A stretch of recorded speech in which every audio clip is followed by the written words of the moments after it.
I'm Lindy. We've been talking about the advantages of cutting up your own chicken. And one of the biggest advantages is that you get to pick a whole chicken and cut it up into its own pieces. Have you ever bought a chicken that's already been cut up and you have one big huge thigh and one little tiny thigh? Well, that's because those parts didn't all come from the same chicken. By buying your own chicken and cutting it up, you can ensure that all of the parts are about the same size. Plus you have the bones and you can make this delicious stock with the bones. You can put everything into the stock that comes out of the chicken, the skin, the bones, the gizzards, the heart. Just please don't put in the liver because that will foul the whole thing. I make my stock very simple. I just use water, salt, peppercorns, and a couple of bay leaves just to give it a little bit of depth of flavor.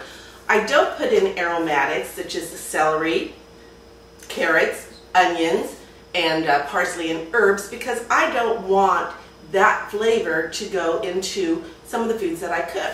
If I want to make chicken soup, I can make chicken soup by adding those flavors to it, but I don't want my gravy to taste like chicken soup.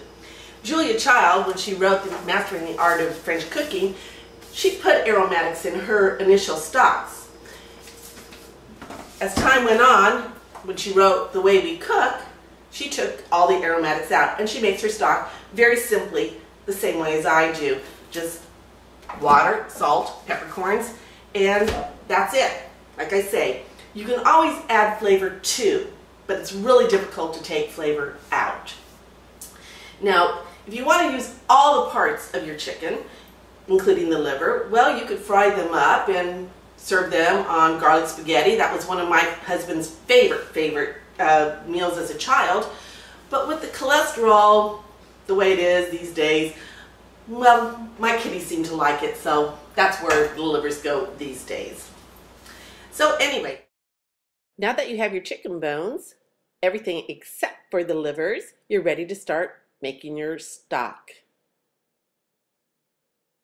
The key to a good stock is slow simmering. Cover the bones with cold water, put it on the stove, bring it to a simmer, and once the foam starts forming, skim that off. Lower the heat so it's barely bubbling. You can see that you can barely see the little bubbles breaking the surface.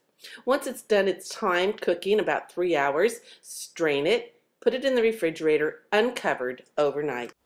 So anyway, you're left with this beautiful stock after you've percolated your bones for about 3 hours. Pour them through a sieve. I line mine with coffee filters because I have them on hand. You can spend extra money and get some cheesecloth, but I don't think it's necessary. These work just fine. Once it's been put through that and it's clear, you're going to be left with this gorgeous stock with this nice layer of fat, which you are going to then remove. Okay, so once you've gotten almost all the fat off, you're going to start ladling, and just look at this. I mean, you can't buy this in a store. Look at how it's got the gelatin from the bones in it, and it gives it just such a rich, deep flavor.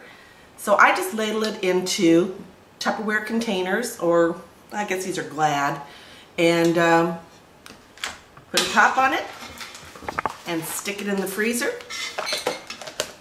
Label it with the date that you actually made it so that you can take them out. And so just continue until you have used up all of your stock and you have it all ready for the freezer, nice and labeled. I do it, like I said, in 2-cup intervals because that's about how much I usually use. And LindySez that's how easy it is.